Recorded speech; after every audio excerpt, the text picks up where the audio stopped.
Hi welcome back to my channel. ఈరోజు కథ ప్రాణమా నా దరిచేరమా ఒకటో భాగాన్ని వినేద్దాం.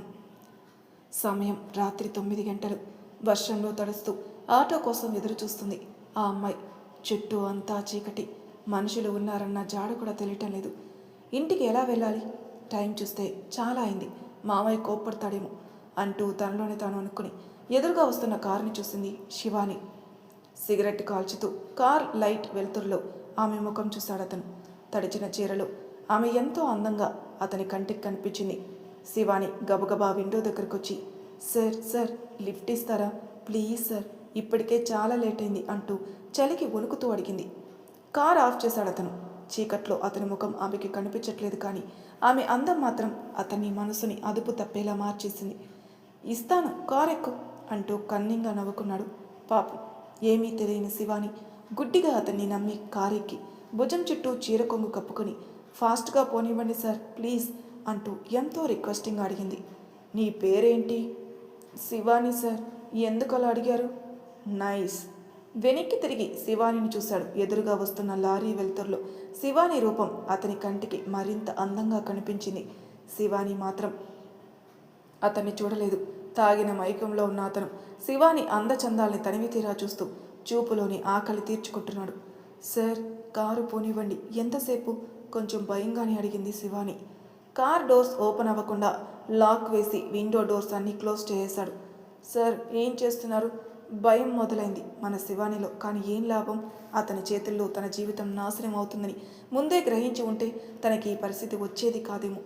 సారీ శివాని అంటూ ముందుకు వంగి ఎలా అయితేనే ఆమె పక్కకొచ్చి కూర్చున్నాడు. అతని శ్వాస చెప్తుంది ఎంత తాగి ఉన్నాడు. సార్ ప్లీజ్, నేను అలాంటి దాన్ని కాదు, వదిలేయండి అంటూ భయంగా ఏడుస్తూ డోర్ ఓపెన్ చేద్దామంటే కానీ ఏం లాభం? అతను లాక్ వేసిన కారణంగా కారుతో పాటు కారు డోర్ కూడా శివానిని మోసం చేసింది. అతను భుజంపై చెయ్యి వేసి దగ్గరికి లాక్కున్నాడు. గింజుకుంది, ఏడ్చింది, ఎంతగానో వేడుకుంది. కోపంలో అతన్ని కరిచింది, కొట్టింది. చివరికి 2 చేతులు జోడించింది, కానీ లాభం లేదు. ఆమె ఏడుస్తున్నా కూడా పట్టించుకోకుండా ఆమెపై ఒరిగి తన కోరికను తీర్చుకున్నాడు. కంటి కొసల వరకు పెట్టిన కాటుక కన్నీటి తడితో చెరిగిపోయింది. నిండుగా చేతికి వేసుకున్న గాజులు ఆమె మనసులాగే విరిగి ముక్కలై తన చేతికి గాయం చేసి రక్తాన్ని చిమ్మాయి. నుదుటిన పెట్టిన కుంకుమ తన జీవితంలానే చెరిగిపోయింది. ఆమె కన్నీరు మాత్రం ఆగడం లేదు. జోరున కరుస్తున్న వర్షంతో పోటీగా ఆమె కన్నీటి చుక్కలు పోటీగా బయటికి వస్తున్నాయి. అతని చేతుల్లో శివాని జీవితం నాశనం అయిపోయింది. మృగంలా తన కోరిక తీర్చుకొని శివానిని కారు నుంచి బయటికి దింపి ఆమెను చూశాడు. నలిగిన చీరతో చెదిరిన కాటుకతో ఉన్న ఆమె ముఖం చూసి, చాలా అందంగా ఉన్నావు. మందు తాగకపోయినా మత్తెక్కించే అందం నీది. చాలా రోజుల తర్వాత స్వర్గం చూశాను. లవ్ యూ, గుడ్ బాయ్ అంటూ అతను కారు స్టార్ట్ చేసి వేగంగా వెళ్ళాడు. శివానిలో అసలు చలనం లేదు. అతని ముఖం చూడలేదు, కనీసం కారు వైపు కూడా చూడలేదు. ఎంతసేపు ఆ వర్షంలో ఉందో తనకే తెలియదు. చీర వంటి నిండా కప్పుకొని జోరున కురుస్తున్న వర్షంలో తడుస్తూ రోడ్డు మీద నడుస్తూ ఉంది. తన జీవితం ఇలా చెల్లు చెదరు అయ్యేసరికి ఆమెకి ఎక్కలేని బాధ వస్తున్నా ఏడవడానికి కూడా కన్నీరు రావడం లేదు. ఎలా ఇంటికెళ్ళిందో ఆమెకే తెలీదు. ఇంటి తలుపులు తెరిచి ఉండడంతో లోపలికి అడుగుపెట్టింది శివాని. రామ్మా రా, తమరు మహారాణి కదా, ఇష్టం వచ్చినప్పుడు బయటికి వెళ్ళడం, ఇష్టం వచ్చినప్పుడు ఇంటికి రావడం. ఇదేమన్నా మీ బాబు సొత్తా? ఇలా బజార్ దానిలా తిరుగుతున్నావు అంటూ కోపంగా విరుచుకుపడింది సూర్యకాంతం, శివాని పిన్ని. శివ ఏం మాట్లాడకుండా ఉండేసరికి సూర్యకాంతం కోపంగా శివాని చెంపపై కొట్టి, ఇక్కడ నేను అరుస్తుంటే మాట్లాడేవేంటి? ఇంటర్వ్యూ అని పొద్దుననగా వెళ్ళావు, మళ్ళీ ఇదిగో అర్ధరాత్రి వచ్చావు కొంపకి. నువ్వు అసలు ఇంటర్వ్యూకే వెళ్ళావా, లేదంటే ఎవరితో అయినా అంటూ సూర్యకాంతం నోటికొచ్చింది వాగుతుంటే శివాని అలానే బొమ్మలా నిలబడిపోయింది. తల్లి అరుపులు చెవికి చేరేసరికి కోపంగా బయటకొచ్చింది రమ్య. అమ్మా, అసలు నీకు బుద్ధుందా? ఎందుకు ఎప్పుడు చూసినా అక్కని ఏదో ఒకటి అంటావు? ఉదయం నుంచి ఇప్పటి వరకు ఉరుములతో కూడిన వర్షం వస్తుంది, అది ఎలా తొందరగా ఇంటికి రాగలదు? వచ్చిందని సంతోషపడడం మానేసి మళ్ళీ నోటికొచ్చిన తిట్లన్నీ తిడుతున్నావు. అసలు తిందో లేదో అడిగావా? రమ్య, నువ్వు నోరు మూసుకో. ఆపమ్మా. అక్క, నువ్వు ముందు లోపలికి రా, అమ్మ అలానే అరుస్తుంది అంటూ శివాని లోపలికి తీసుకుని వెళ్ళి టవల్ తెచ్చి తల తుడుచుకో అక్క, లేదంటే జలుబు చేస్తుందంది. శివాని ఏం మాట్లాడకపోవడంతో రమ్య శివాని తల తుడుస్తూ, ఏంటక్క ఎప్పుడు చూసినా నవ్వుతూ గలగల మాట్లాడి నువ్వు అలా మౌనంగా ఉన్నావు, ఏమైందే అంటూ తల అంతా తుడిచి శివాని బట్టలు తెచ్చి, అక్క ముందు బట్టలు మార్చుకో, లేదంటే జలుబు చేస్తుంది. కానీ ఇంకా మౌనంగానే ఉంది. అక్క నిన్నేనే అంటూ శివాని భుజాన్ని కదిపింది.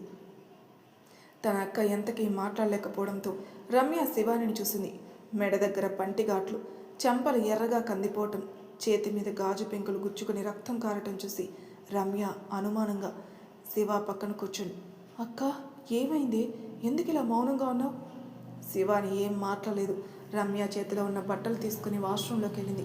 వెళ్తున్న శివానిని చూసింది రమ్య. ఎంతో నెమ్మదిగా నీరసంగా నడుస్తుంది శివాని. రమ్య అనుమానంగా ఆలోచిస్తూ ఏదో జరిగింది, ముందు అక్కను అడగాలి అనుకుని బెడ్ సర్ది శివాని కోసం భోజనం తెచ్చింది.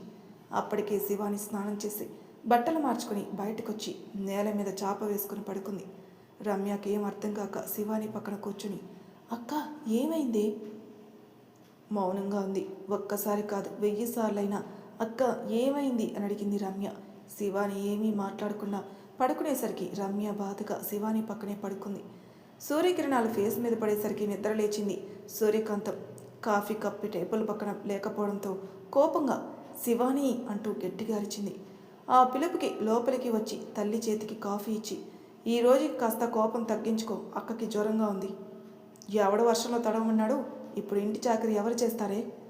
అమ్మా నీకు కొంచెం కూడా జాలి లేదా? దాని మీద జ్వరంతో అది పడుకుంటే ఇంటి పనుల కోసం ఆలోచిస్తున్నావా? ఆ జ్వరమే నాకొస్తే నువ్వు ఇలానే మాట్లాడతావా? ఇంకా ఆపుతావా? అదేదో నీ సొంత అక్క అయినట్లు ఎందుకే దానికోసం అంతగా బాధపడతావు? ఆపు ఇంకా. తల్లి వేరే అయినా ప్రేమ మాత్రం ఒక్కటే. అక్క నాన్న మొదటి భార్య కూతురనే కదా నీ కోపం. అయినా అది ఇంటిని నిన్ను ఎంత బాగా చూసుకుంటుంది.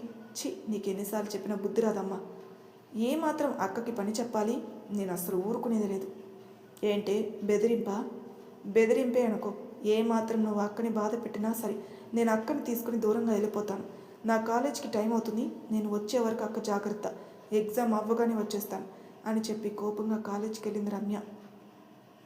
పటపట పళ్ళు నూరుకుంది సూర్యకాంతం. కానీ రమ్య కోపం తనకి బాగా తెలుసు. ఏమాత్రం శివానిని బాధ పెట్టినా ఇల్లు విడిచి వెళ్ళిపోతుందని గ్రహించి కోపమంతా తమాయించుకుని వాష్రూమ్కి వెళ్ళింది. పడుకున్న శివానికి రాత్రి జరిగిన సంఘటనే కళ్ళ ముందు మసగ్గా కనిపిస్తుంది. నిద్రలో కూడా నన్నేం చేయొద్దు ప్లీజ్, నన్నేం చేయొద్దు అంటూ కలవరిస్తుంది. భయంగా ఒక్కసారిగా పైకి లేచింది. చుట్టూ ఎవరూ లేకపోవడంతో తను ఎక్కడుందో చూసుకుని తల పట్టుకుని కూర్చుంది. ఎందుకు నాకు ఇలా జరిగింది? సంతోషంగా ఉండాల్సిన నా జీవితం ఒక్కసారిగా చీకట్లో కలిసిపోయింది. మళ్ళీ నేను నవ్వగలనా? సంతోషంగా ఉండగలనా? అసలు నా జీవితం ఏంటి? నేను బ్రతకాలా లేదంటే చావాలా? రకరకాల ప్రశ్నలతో ఆమె మెదడు అంతా చెల్లా చెదరైపోయింది. ఏడుస్తూ గోడకి జారబడి అలానే కళ్ళు మూసుకుంది శివాని. చుట్టూ అంతా చీకటి. రోడ్డు మీద ఫోన్ మాట్లాడుతుండగా వెనక నుంచి ఫోర్స్గా ఒక లారీ వచ్చి డాష్ ఇచ్చేలోపే వైట్ డ్రెస్ చుడిదార్లో ఉన్న ఆ అందమైన అమ్మాయి అతని చేతిని పట్టుకుని ఫోర్స్గా వెనక్కి లాగింది. అలా లాగటంలో ఆమె మీద పడి ఆమె ముఖాన్ని చూశాడు. చీకట్లో ఆమె రూపం అతనికి స్పష్టంగా కనిపించలేదు. చీకట్లో ఆమె ముఖం చూడాలని ఎంతగానో ఆరాటపడుతున్నాడు అతను. ఏంటి, నా ముఖం చూడాలని ఉందా? అవును అంటూ అతను సమాధానం ఇచ్చాడు. ఇంతలో ఒక వెలుగు ఆమె ముఖం మీద పడింది. ఆ వెలుగు చూడడం అతనికి కష్టమై ఒక్కసారిగా గట్టిగా కళ్ళు మూసుకున్నాడు. కానీ ఎక్కడైతే ఆమె ముఖం చూడలేనేమో అనుకొని నెమ్మదిగా కళ్ళు తెరిచాడు. ముందుగా ఆమె నుదురు చూశాడు. ఆ తర్వాత ఆమె కళ్ళు చూసేంతలో వెనక నుంచి ఎవరో ఒక అమ్మాయి కత్తితో అతన్ని పొడిచింది. ఆ కత్తి అతని శరీరంలోనే కాదు, అతని కింద ఉన్న ఆ అమ్మాయి కడుపులో కూడా కత్తి చేరింది. అప్పటి వరకు ఉన్న వెలుగు ఒక్కసారిగా మాయమైంది. జై జై లేరా, ఎంతసేపు పడుకుంటావు అంటూ బెడ్ మీద ఆదమర్చి నిద్రపోతున్న కొడుకును లేపింది సురేఖ. అప్పటి వరకు ఆ కలలో ఉన్న జై సురేఖ లేపడంతో ఒక్కసారిగా పైకి లేచాడు. ఏంట్రా, ఎప్పుడు లేనిది ఇంతసేపు పడుకున్నావు, ఆఫీస్కి వెళ్ళవా అంటూ జై వైపు చూసింది. ఏసీలో కూడా అతని ఒంటి నిండా చెమట పట్టేసింది. రే జై, ఏమైంది? ఒంటి నిండా ఈ చెమట ఏంట్రా? జై తనకి వచ్చిన కళ కోసం ఆలోచిస్తూ, ఏదో కళ వచ్చిందమ్మా, ఎవరో ఒక అమ్మాయి నన్ను నాతో పాటుగా ఉన్న అమ్మాయిని కత్తిచ్చుకొని పొడిచింది. ఏదో పీడకల అయి ఉంటుందిలే, కానీ ముందు లేరా, స్నానం చేయి, గుడికి వెళ్దాం. సరే అంటూ పైకి లేచి టవల్ తీసుకుని వాష్రూమ్కి వెళ్ళాడు. జై బెడ్ సర్దుతూ, ఈ మధ్యన వీడికి ఎప్పుడు చూసినా ఈ కళ వస్తుంది, వీడితో పాటుగా ఉన్న అమ్మాయిని చంపడం ఏంటి? ఆ కళ వస్తే చాలు వీడు ఒంటి నిండా చెమట పడుతుంది, ఎందుకు అసలు వీడికి ఆ కళ వస్తుంది అనుకొని ఆలోచిస్తూ కిందికెళ్ళింది. అప్పటికే జై కోసం వచ్చాడు విజయ్. ఏంట్రా ఎంత పొద్దున్నే వచ్చేసావు? నీ కొడుకు మీటింగ్ ఉందని చెప్పాడు, అందుకే పొద్దున్నే వచ్చాను. ఇంతకీ ఎక్కడ వాడు? స్నానం చేస్తున్నాడులే కానీ నువ్వు బ్రేక్ఫాస్ట్ చేసావా? లేదా ఆంటీ, పెట్టు తింటాను. ముందు హ్యాండ్ వాష్ చేసుకుని రారా. అంటూ విజయ్ హ్యాండ్ వాష్ చేసుకుని డైనింగ్ టేబుల్ దగ్గర కూర్చున్నాడు. ఏంటంటే ఏమండారు? పెసరట్టు ఉప్మారా, తొందరగా తిను. నేను నా కొడుకుతో కలిసి గుడికి వెళ్ళాలి. ఇప్పుడే కదా పెట్టావు, ఫాస్ట్గా తినేస్తాను. కానీ ఎప్పుడు కరెక్ట్ టైంకి రెడీ అవుతాడు కదా జై. ఈరోజేంటి ఇంత లేటుగా లేచాడు? మీ ఫ్రెండ్కి ఎప్పుడొచ్చే కళ వచ్చింది, అందుకే లేటుగా లేచాడురా. రే విజ్జు. తింటున్న విజయ్కి ఒక్కసారిగా పొలమారి, బాబోయ్ నువ్వు ఇలా పిలవక ఆంటీ, నాకు భయం వేస్తుంది. నీ ముఖంరా, ఎప్పుడు చూసినా తోకలా వాడి వెనకే తిరుగుతావు కదా. కాస్త నువ్వైనా చెప్పరా వాడికి పెళ్లి చేసుకోమని. ఎన్ని రోజులని ఇంత పెద్ద ఇంట్లో నేను ఒక్కదాన్ని ఉండాలా? అదే వాడు పెళ్లి చేసుకున్నాడు అనుకో, నేను నా కోడలు సంతోషంగా ఉంటాం కదరా. అవునా? అవునా ఏంట్రా సన్నాసి, చెప్పు వాడికి పెళ్లి చేసుకోమని. నువ్వు అంత మర్యాదగా చెప్పావు కదా, అడుగుతానులే. అయినా నువ్వు అడగచ్చు కదా, నన్నెందుకు అడ్డంగా బుక్ చేస్తావు? నేను అడిగితే వాడు ఏమంటాడో నాకు బాగా తెలుసు. ఏం చేస్తావో నాకు తెలీదు. 2 నెలల్లో జై పెళ్ళి జరిగిపోవాలి అంతే. నువ్వు బాగానే ఆర్డర్లు వేస్తావు. పెళ్లి టాపిక్ మాట్లాడితే చాలు వాడు నన్ను చావు కొడుతున్నాడు. నీకోసమైనా అడుగుతాను, సరేనా? సరే అంటూ సురేఖ నవ్వింది. అప్పుడే ఆఫీస్ డ్రెస్ వేసుకుని ఫోన్ మాట్లాడుతూ స్టెప్స్ దిగుతున్నాడు జై. చూసావా ఎంత అందంగా ఉన్నాడు మావాడు. ఆఫీస్లో అమ్మాయిలందరూ వీడి వెనకాలే, కానీ వీడు మాత్రం ఎవరిని పట్టించుకోడు. దిష్టి పెట్టకరా నా కొడుక్కి, ముందు తిను. ఏదేమైనా వంట చేయడంలో నిన్నెవరు కొట్టలేరులే. నీ కక్కుర్తి నాకు తెలుసు, ఇంకో పెసరట్టు వేయమని అడగచ్చు కదరా. అన్నీ పైకి చెప్పలేనంటే మీరే అర్థం చేసుకోవాలి. ఏడ్సావులే, ముందు తిను, గుడికి టైం అవుతుంది. ఏంటి పొద్దున్నే అమ్మా నువ్వు సీరియస్గా మాట్లాడుకుంటున్నారు? అదేం లేదురా, ముందు తిను. లేదు, నువ్వు తింటున్నావు కదా, తిను. నేను అమ్మ గుడికి వెళ్ళిన తర్వాత తింటాం. అమ్మ వెళ్దామా? వాడి తిండి పూర్తయితే వెళ్దాం. నీ కళ్ళు ఎప్పుడు నా మీదే ఉంటాయి. అయిపోయింది నా తిండి, పదండి వెళ్దాం అని ముగ్గురు బయటకు వచ్చి కారు ఎక్కి గుడికి వెళ్ళారు. మధ్యాహ్నం వరకు అలానే గోడకి జారబడి ఏడుస్తుంది శివాని. ఏడ్చి ఏడ్చి అలసిపోయింది ఆమె. కాలేజీ నుంచి వచ్చిన రమ్య నేరుగా శివాని దగ్గరకు వచ్చి ఆమె పక్కనే కూర్చుంది. రమ్య రాగానే వెంటనే కళ్ళు తుడుచుకొని చిన్నగా నవ్వింది శివాని. ఎలా ఉందక్క? బాగానే ఉందిరా. అమ్మ నిన్నేమన్నా ఇబ్బంది పెట్టిందా? లేదురా, అమ్మ అసలు నన్ను ఏమనలేదు. ఎగ్జామ్ ఎలా రాసావు?